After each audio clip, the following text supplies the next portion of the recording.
Salut à tous la team OL, Thomas M. Show pour Lyon Fan TV. Très heureux les gars de vous retrouver pour une nouvelle vidéo au parc de la Cerisay à la Croix-Rousse. Samedi matin, jour de match. Et oui, on joue tout à l'heure à 19 h contre Strasbourg. La luminosité, je ne sais pas si vous la voyez très bien, mais c'est assez particulier ce matin. C'est une luminosité assez dorée, même rosée on va dire. Le ciel est assez chargé. Bref, on dirait une sorte de brume, c'est très particulier. Je ne sais pas si ça rend un petit peu à l'écran. Oui, c'est très bizarre. Il est 9 h 30 le matin. On a l'impression que le soleil est encore couché. Ouais, c'est assez bizarre. Vous voyez un peu ce temps dans les pays nordiques, on dirait. Bon, écoutez, il fait très humide.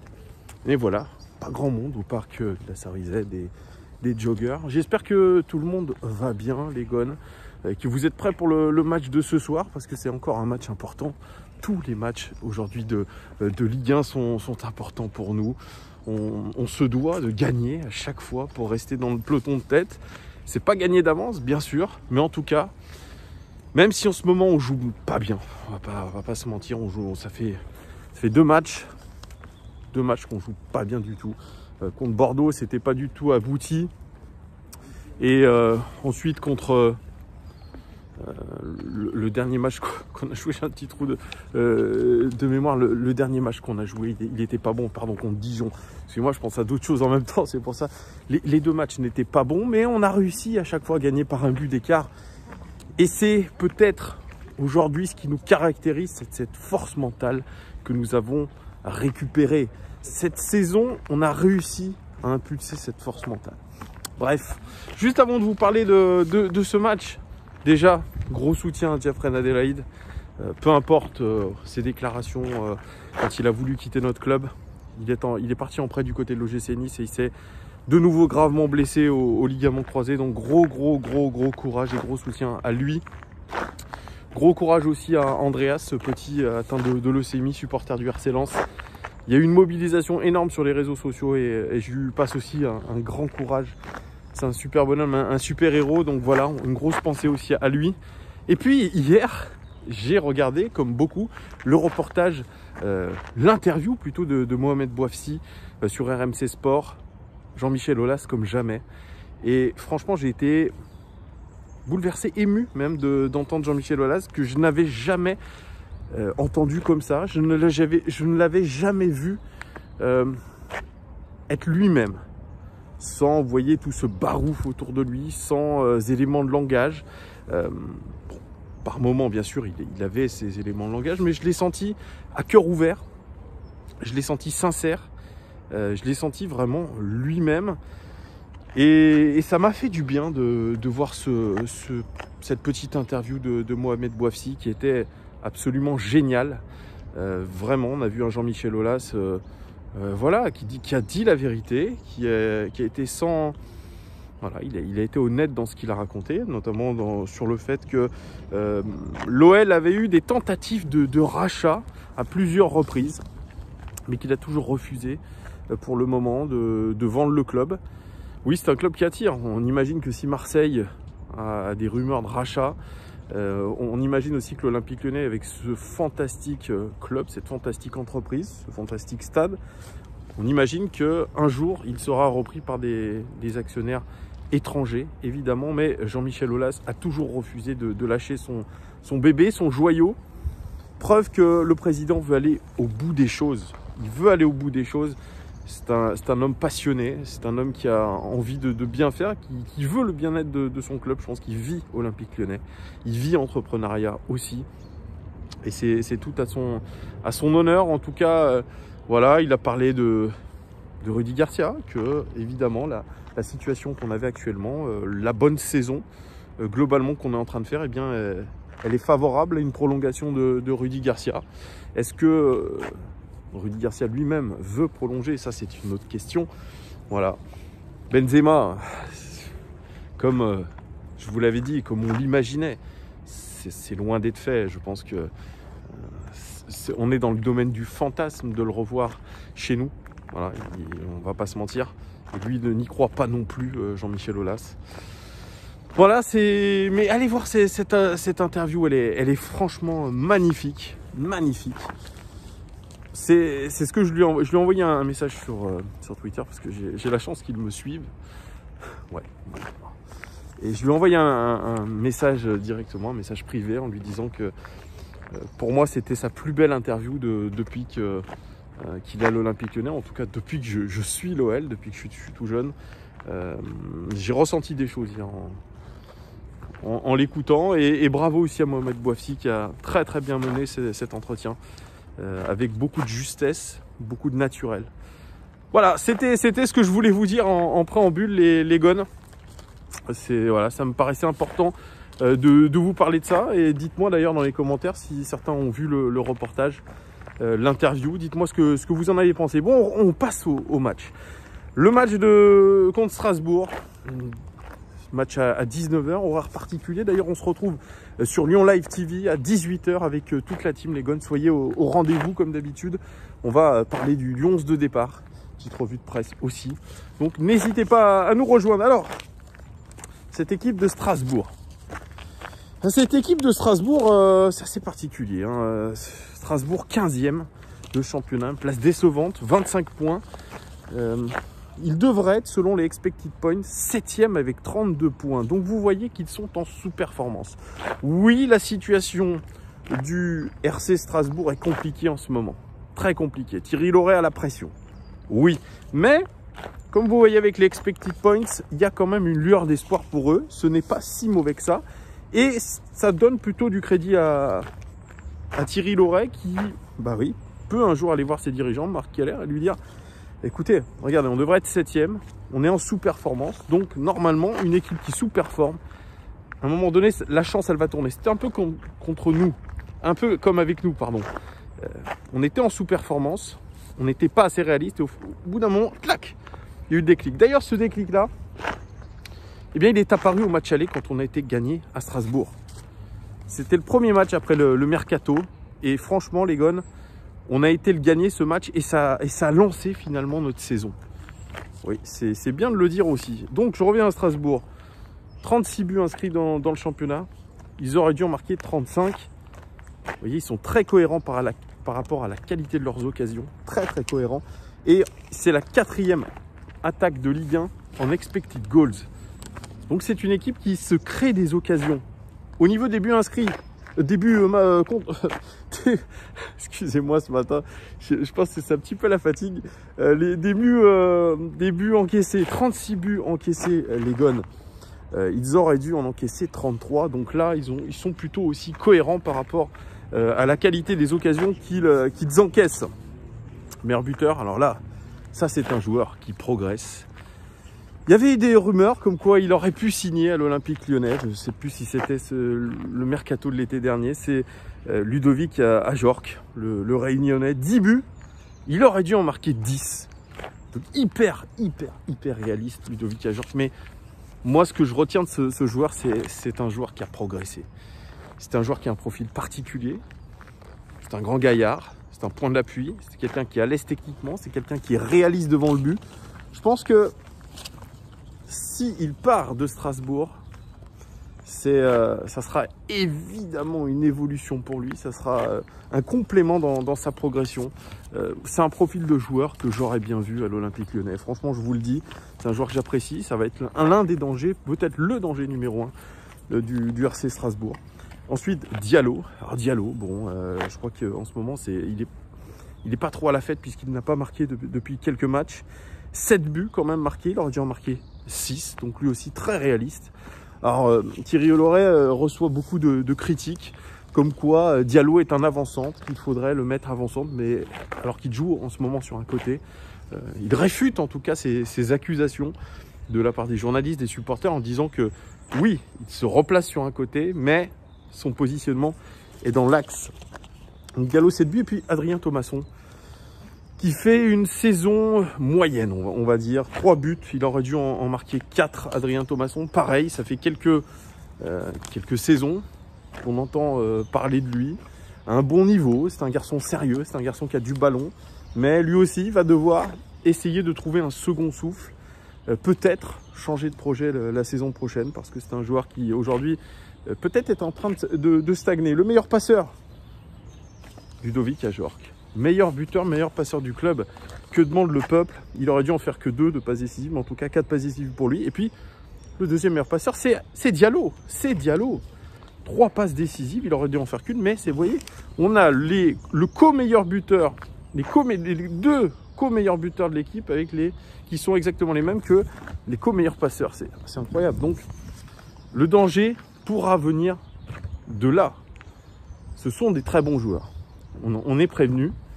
Donc, ça sera à nous d'un petit peu de nous méfier, mais je pense que Rudy Garcia a dû mettre au fait de son équipe. D'ailleurs, Thierry Laurey qui est très énervé en ce moment. Il y a eu un match nul récemment face à Brest. L'équipe strasbourgeoise menait 2 buts à 0. 2 buts à 0, oui.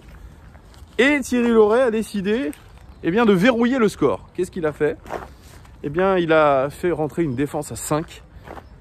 Et qu'est-ce qui s'est passé? À 30 secondes de la fin du match, ils ont encaissé un but. Pour lui, pareil, il réfute les accusations comme quoi il veut mettre une équipe absolument défensive sur le terrain.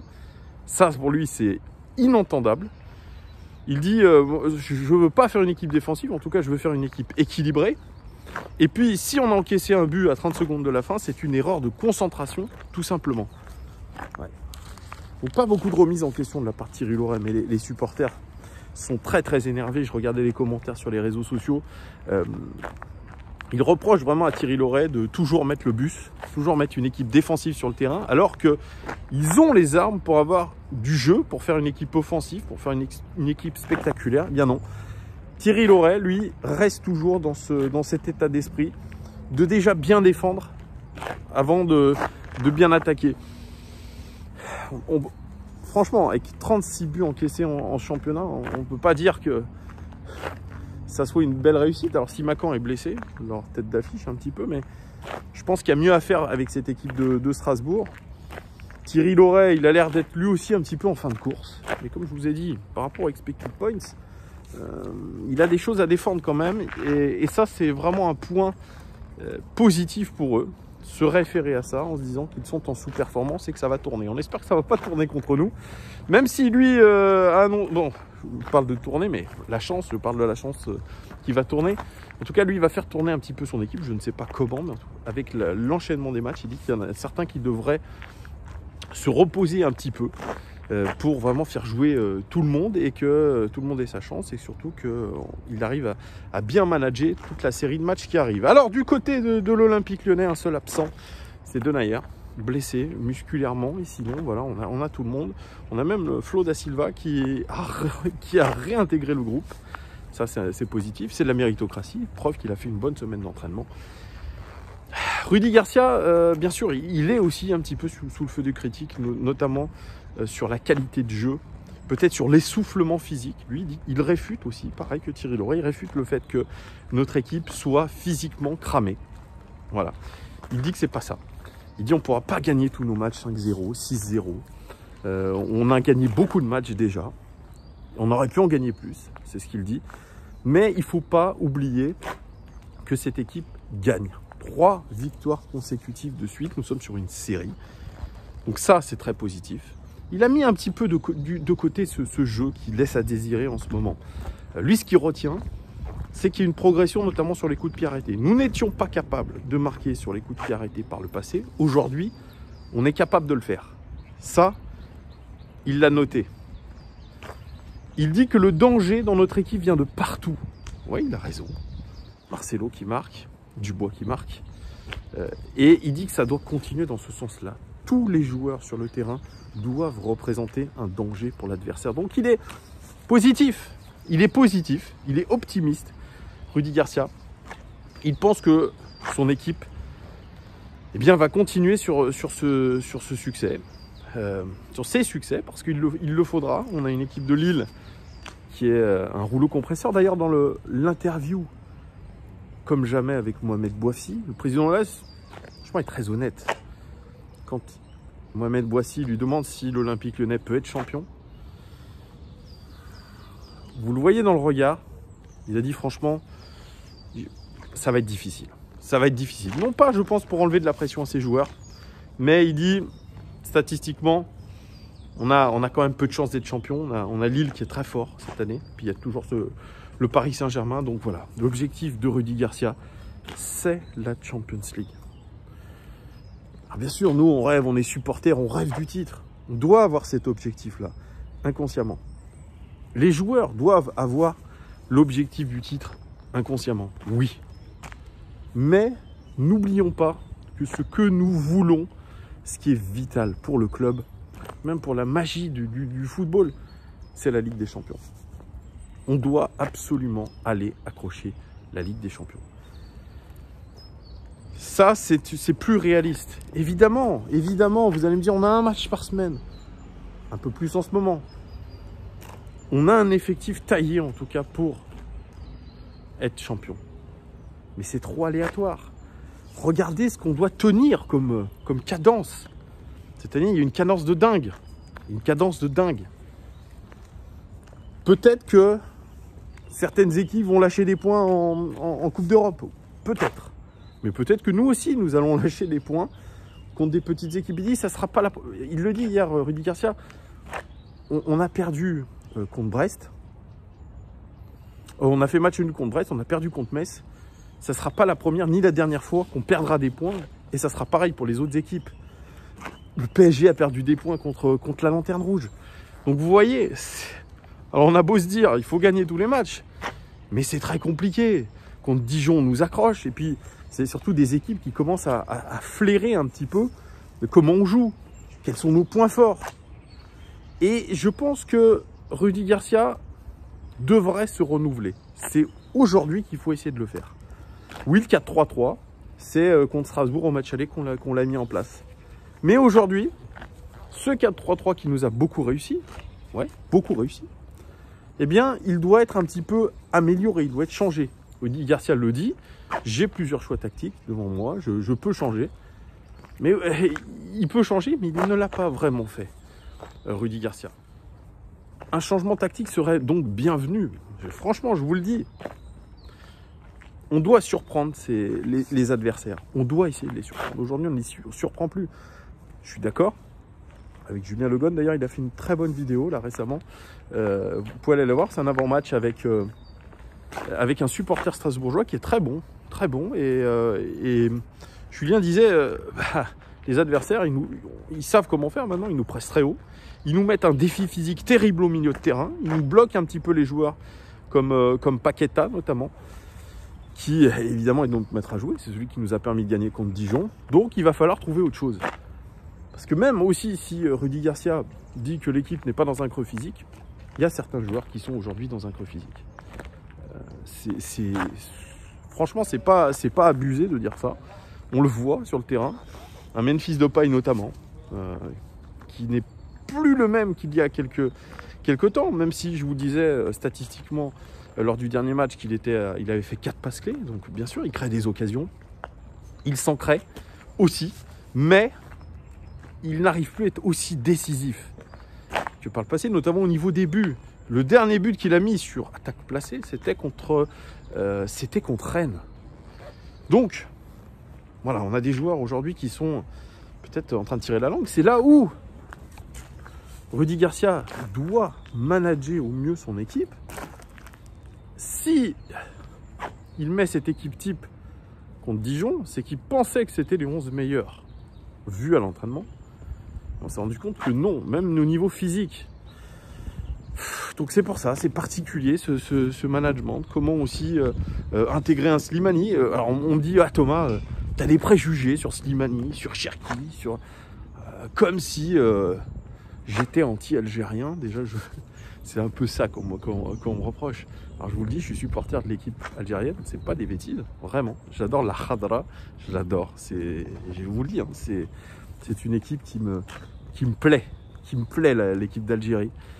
Donc, les joueurs algériens ou d'origine algérienne, j'adore. Voilà. Ce sont des joueurs extrêmement techniques, souvent sous-cotés. Mais je pense qu'aujourd'hui, avec cette équipe algérienne qui est en train de se constituer, cette belle équipe, autour d'un sélectionneur extrêmement compétent, extrêmement charismatique. Je pense que ça va faire des étincelles et franchement, j'ai hâte de les voir jouer, notamment à la Coupe du Monde, la prochaine Coupe du Monde. J'espère que ils vont nous faire rêver. Donc non, si je vous parle de Slimani, je vous parle de Cherki, notamment de Slimani. Sur le dernier match, moi, j'ai pas trouvé qu'il a fait une bonne rentrée. Je suis très honnête avec vous, je le redis, je maintiens mes propos. Je trouve que sa rentrée n'est pas bonne. Un problème physique, c'est pour ça qu'il ne peut pas arriver en conférence de presse en disant « Ouais, j'ai pas joué depuis le mois d'octobre » et de dire bah, « C'est ma grinta, c'est mon envie de gagner, etc. qui va me faire jouer. » Non, on voit bien, il rentre sur le terrain, il est lourd, il faut qu'il connaisse mieux ses partenaires. Je pense que lui aussi, dans sa tête, il ne pensait pas que ça allait être aussi difficile, vraiment.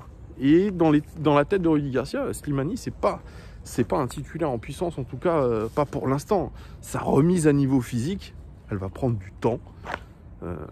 Moi, quand je vous dis que je trouve qu'il a l'air lourd, je pense qu'il n'est pas affûté, le garçon. Voilà, mais ce n'est que mon avis, hein, et ce n'est pas du bashing. Ryan Cherki, pour le coup, il n'est pas rentré contre Dijon. C'est compliqué aussi pour Ryan Cherki, je pense. Lui aussi, il va falloir qu'il se pose des bonnes questions à la fin de la saison. Il a besoin de jouer. Il n'a que 17 ans. Il va sur ses 18 cette année. Il doit jouer. Il est quand même avec le groupe pro, je dirais, depuis un an et demi. La saison dernière, on avait l'impression qu'il était plus sur une marge de progression qu'aujourd'hui. Voilà, il y a des périodes comme ça charnières pour le développement d'un joueur. Il aura besoin de jouer. C'est la même chose pour Melvin Barr, qui est peut-être injustement bloqué sur la gauche. Il a Maxwell Cornet qui a fait un terrible match, horrible match contre Dijon. Il a surtout Mattia De Sciglio. Mattia De Sciglio, c'est le deuxième salaire du club. Joueur prêté par la Juventus, mais apparemment, la situation risque de se débloquer assez rapidement. Il va être acheté par l'Olympique Lyonnais pour 3,5 millions d'euros. Sa volonté à lui, c'est aussi de rester à l'OL. Et il sait que aujourd'hui, eh bien, dans la rotation, il est bien placé parce qu'il y a une vraie concurrence entre ces deux-là. Et le grand perdant, évidemment, c'est Melvin Barr, qui est un jeune joueur, qui a beaucoup de talent. Moi, je pense que c'est un petit peu excessif de l'avoir sanctionné comme ça par rapport à un non-match fait contre Angers. Et encore, sa prestation contre Angers, elle est meilleure que la mi-temps de Maxwell Cornet contre Dijon, c'est pour vous dire. Et pourtant, Maxwell Cornet, il ne sera jamais remis en question par le coach. Parce que, vous l'avez entendu en conférence de presse, il a dit « Ah bah ça peut arriver que Maxwell fasse un mauvais match. Il en a fait tellement de bons avec nous. » Donc, c'est vrai. Je pense que c'est un peu biaisé avec Melvin Barr. C'est dommage, oui, c'est vrai. Je pense que le garçon n'aura pas vraiment sa chance avec Rudy Garcia. Et quand il y a eu des offres de presse cet hiver, je veux bien qu'on ait envie de s'imposer dans son club de cœur. Mais on a besoin de jouer aussi, on a besoin de progresser. C'est le courage qu'a pris Amine Gouiri. Alors ça s'est bien passé en début de saison, ça se passe moins bien aujourd'hui. Mais il a eu raison, il faut prendre un petit peu son courage et de se dire que sa carrière de footballeur, ça ne sera pas forcément dans son club formateur, dans son club de cœur, mais ça peut être ailleurs. Et on peut avoir de belles surprises. Moi, je prendrais ce pari-là, si j'étais Melvin Barr, de partir, en tout cas mercato prochain, parce que voilà, il a besoin lui aussi de progresser en tant que joueur, en tant qu'homme, et c'est en jouant qu'on acquiert des compétences. Voilà les gons, ce que je pouvais vous dire de ce match. Alors sur la composition d'équipe, c'est très compliqué de vous dire ça. Je ne vais pas m'amuser à chercher une compo. Je pense qu'elle va être changée, cette composition d'équipe, même peut-être le système tactique. Je le sens comme ça. En tout cas, si je dois vous donner un pronostic pour ce match-là, victoire de l'Olympique Lyonnais. Petite victoire, 2-1. But de... J'avais vu Paqueta buteur l'autre fois. Allez, je vais dire Memphis Depay. Et Tino Kadewere. Voilà, je suis sur du classique. Nous verrons bien ce qui... Et Ludovic Ajor pour Strasbourg. Voilà, dites-moi en commentaire ce que vous pensez de cette équipe de Strasbourg, de ce match. Mettez-moi aussi votre pronostic. très important. Bon les gars, il ne me reste plus qu'à vous souhaiter un très bon début de week-end. Et on se retrouve tout à l'heure à 18 h en direct avec toute la team de Lyon Live TV. À tout à l'heure. Ciao!